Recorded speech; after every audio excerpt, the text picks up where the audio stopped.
My name's Nick Ferraby, I'm a cricketer and my former team was Leicestershire and I'm now playing for Oxford University.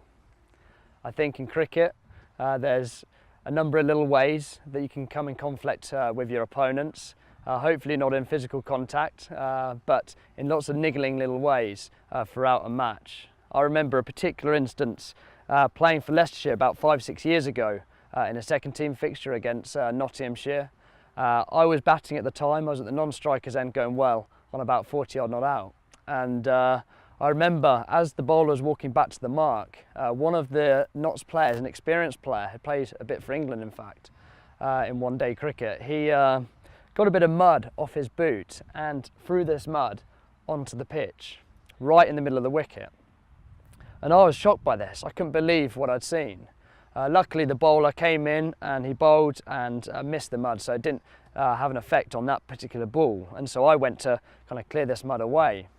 But I failed to recognise that the batsman had hit the ball to a fielder and that fielder hadn't moved the ball on, so the ball was still live, and there I was outside of my crease halfway down clearing this mud away. And so that fielder's thrown down the stumps, big appeal, and I'm out.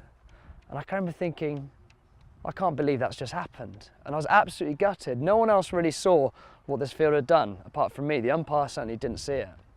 And so there I was, stranded out, and I had to walk. And I can remember walking past that Notts fielder, and because he was quite an experienced player, I couldn't really say anything, but I was shocked of what he had done. I think there's lots of little ways like this in cricket. You can really come into conflict with the opposition. For example, as a batsman, there are times when in the heat of the moment, the opposition, the bowler or an opponent fielder will give you a send-off, what's called a send-off, where they basically, after you've been given out, tell you to F off, which is not very nice, not very gentlemanly, but that happens in cricket. And as a Christian, sometimes it's really hard to know how to respond to that, not to bite back. And I confess that times that I've really struggled not to bite back in situations like that. And then of course there's the sledging. You know, how far do we go with sledging? How much do we use your voice and your words to intimidate the opposition? I think there's a certain line there. I think talking to a batsman when they're batting about their game or about their weaknesses is a good thing perhaps, but there is a line in which it goes too far. But the question is, where is that line?